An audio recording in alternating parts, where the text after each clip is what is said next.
Hey guys, so real video today. I'm going to make a video, which actually has editing, about making the channel art thing for our channel because I decided to do that apparently because I have nothing better to do with my life.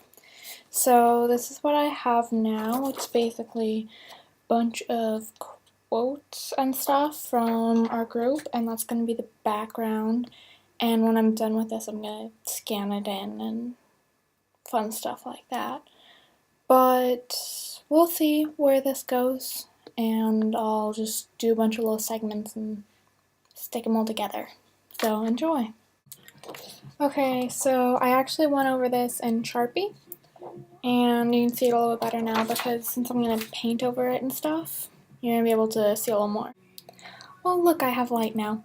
So I didn't mention before, but I'm actually kind of doing this the same way that I do my art journals, which I might make a video about, I guess, this week as well, because this video is late.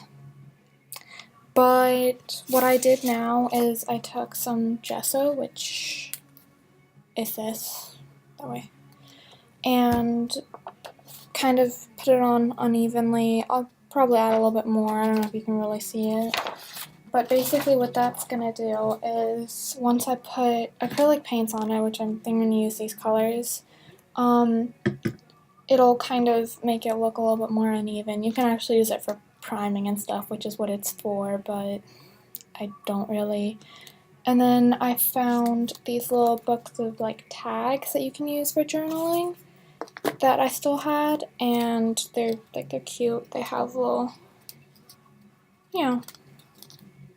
different little designs, and I'm gonna put one on there, and I already did a little thing. Disclaimer, the 5's so big because it was lopsided, so I kind of fixed it by doing this. We'll just pretend it was supposed to be like that. And then I have my label maker, which I don't know where it went right now, but I have little 5 corners labels. I made a black one and a blue one. I'm not sure which one I'm going to use yet, or if I can even put it on there if I'm planning on scanning it, but we'll see. I might put these on there. Okay, so I'm going to be careful holding this up, but basically I put some like random bits of paint on here, and that's how I'm going to start with before I spread it around, and I use like an old gift card to do that and to spread the gesso too. Okay, so the paper is kind of wet now, but you can kind of see, obviously I kind of pull it all in the same direction, and I didn't get all the edges, but that's not something that I'm really going to worry about right now. I think I'm going to put some more gesso on it just to kind of, because you couldn't really see it the way I did it.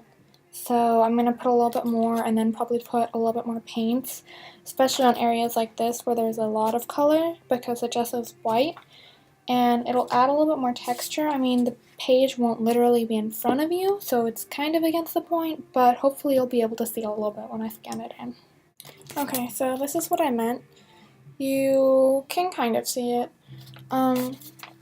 It's actually more textured now, but it just will look like there's kind of uneven patches. I'm going to try and add a little bit more paint to cover up like the big white patches, like the one over here. I'm going to leave like the little ones, like, where is it? Like this over here. This doesn't bother me. But a little bit over here just to kind of, but you kind of get the idea now about how the words weren't actually going to be something that you could read. So sorry, Emily, I know you just spent like 5 minutes brainstorming with me, but it's just like, it's there and it adds a cool little background, so. Okay, so what I did now is I actually put like a little blob of paint at the top, and I do this right on the page because I don't really mind there being like a random spot. I know the rest goes in lines, but it kind of adds character.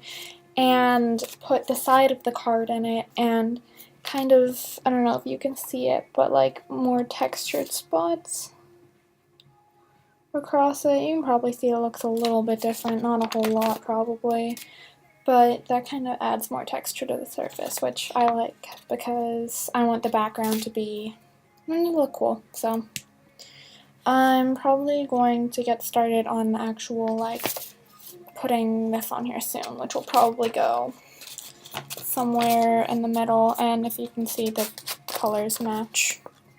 I picked the same colors for the paint so that it would go together. Okay, so what I did is I decided where to put this, and I kind of made like a border for it, which goes here. Hang on a second. Kind of like this. So there's kind of like a background to it, so it kind of stands out some more, and I'm probably going to splatter some paint on it. But I obviously, because I'm working at my desk, my computer and everything, so I can't do that in here, so I'll have to go do that somewhere else. But the rest of this is actually really mess-free. I mean, I'll have like paper under it, but especially since this is not all the way to the edge of the paper, if I'm doing it in a journal, I have to put newspaper between all the pages so that if I go over, it doesn't get on everything. But this is very contained. It's very tame right now. Okay, so I spoke too soon. I actually didn't end up doing any sort of splattering thing, and I also decided that I didn't like the edges cut off, so I actually filled them in.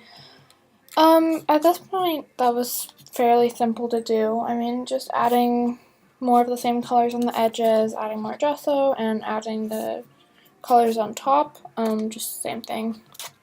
And then to kind of tie in to the tag, I actually did some of that on top of it too, which I like. I think it looks kind of cool. It had a little spot in the corner anyway that kind of looked like that, so I thought that would kind of fit better. So this is actually done because I don't want to make it too complicated because it'll get too busy and I think it won't look as good. If it were in my journal, then you'd be able to put a lot more like 3D stuff on it. I don't always do that. I sometimes do that. But again, I don't want to overwhelm this. I want to keep it simple and, well, I mean, I guess it's not really simple. There's kind of colors everywhere, but you get the idea. Okay, so I hope you guys enjoyed that kind of a look into my art journals and all the random stuff I do for a page in that. Maybe I'll actually make a video and show you guys some of the art journal stuff that I've done more recently because it's been a while since I brought the last one to school and showed you. So, yeah. And I will make another video on Thursday. Because this is actually the one from last week since I missed that one. Sorry. And hopefully that won't happen again too soon, that I miss a video. Hopefully. So I will see you guys on Thursday. Bye!